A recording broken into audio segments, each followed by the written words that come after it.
Today we continue with our Bible study on the Judges, and today's first one will be Gideon, who reigned for 40 years. That's in Judges chapter 6, and we'll read as follows. And always notice that we were doing something wrong when the Lord provided for us. The Israelites did evil in the eyes of the Lord, and for 7 years he gave them into the hands of the Midianites. Because the power of Midian was so oppressive, the Israelites prepared shelters for themselves in mountain clefts, caves, and strongholds. Whenever the Israelites planted their crops, the Midianites, Amalekites, and other eastern people invaded the country. They camped on the land and ruined the crops all the way to Gaza, and did not spare a living thing for Israel, neither sheep nor cattle nor donkeys. They came up with their livestock and their tents like swarms of locusts. It was impossible to count them or their camels. They invaded the land to ravage it. Midian so impoverished the Israelites that they cried out to the Lord for help. When the Israelites cried out to the Lord because of Midian, he sent them a prophet who said, "This is what the Lord, the God of Israel, says. I brought you up out of Egypt, out of the land of slavery. I rescued you from the hand of the Egyptians, and I delivered you from the hand of all your oppressors. I drove them out before you and gave you their land. I said to you, I am the Lord your God. Do not worship the gods of the Amorites, in whose land you live, but you have not listened to me." The angel of the Lord came and sat down under the oak in Ophrah that belonged to Joash the Abiezrite, where his son Gideon was threshing wheat in a winepress to keep it from the Midianites. When the angel of the Lord appeared to Gideon, he said, "The Lord is with you, mighty warrior." "Pardon me, my lord," Gideon replied, "but if the Lord is with us, why has all this happened to us? Where are all his wonders that our ancestors told us about when they said, 'Did not the Lord bring us up out of Egypt?'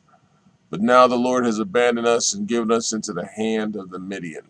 The Lord turned to him and said, "Go in the strength you have and save Israel out of Midian's hand. Am I not sending you?" "Pardon me, my lord," Gideon replied, "but how can I save Israel? My clan is the weakest in the Manasseh, and I am the least in my family." The Lord answered, "I will be with you, and you will strike down all the Midianites, leaving none alive." Gideon replied, "If now I have found favor in your eyes, give me a sign that is really you talking to me. Please do not go away until I come back and bring my offering and set it before you." And the Lord said, "I will wait until you return." Gideon went inside, prepared a young goat, and from an ephah of flour he made bread without yeast, putting the meat in a basket and its broth in a pot. He brought them out and offered them to him, under the oak.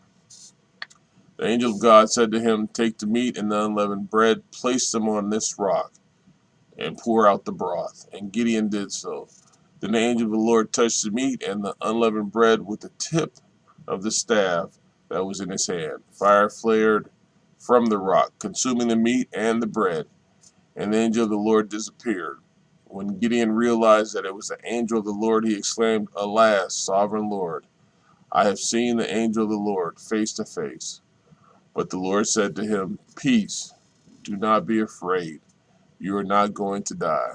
So Gideon built an altar to the Lord there and called it "The Lord is Peace."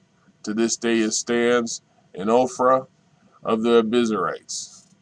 That same night the Lord said to him, "Take the second bull from your father's herd, the one 7 years old. Tear down your father's altar to Baal and cut down the Asherah pole beside it.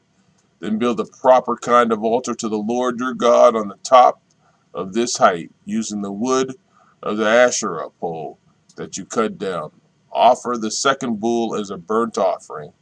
So Gideon took 10 of his servants and did as the Lord told him. But because he was afraid of his family and the townspeople, he did it at night rather than in the daytime. In the morning, when the people of the town got up, there was Baal's altar demolished, and the Asherah pole beside it cut down, and the second bull sacrificed on the newly built altar. They asked each other, who did this? When they carefully investigated, they were told Gideon, son of Joash, did it. The people of the town demanded of Joash, bring out your son.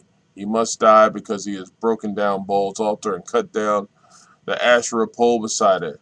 But Joash replied to the hostile crowd around him, are you going to plead Baal's cause? Are you trying to save him? Whoever fights for him shall be put to death by morning. If Baal really is a god, he can defend himself when someone breaks down his altar. So because Gideon broke down Baal's altar, they gave him the name Jerubbaal that day, saying, let Baal contend with him. Now all the Midianites, Amalekites, and other eastern peoples joined forces and crossed over the Jordan and camped in the valley of Jezreel.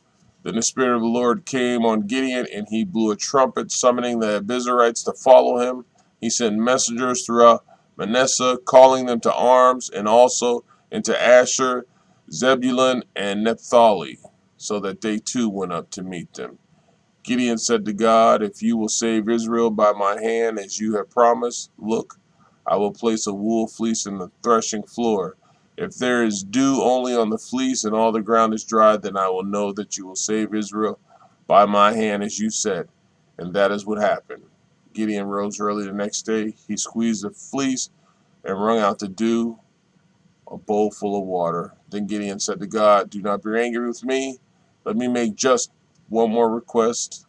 Allow me one more test with the fleece, but this time make the fleece dry and let the ground be covered with dew. That night God did so. Only the fleece was dry. All the ground was covered with dew. Amen.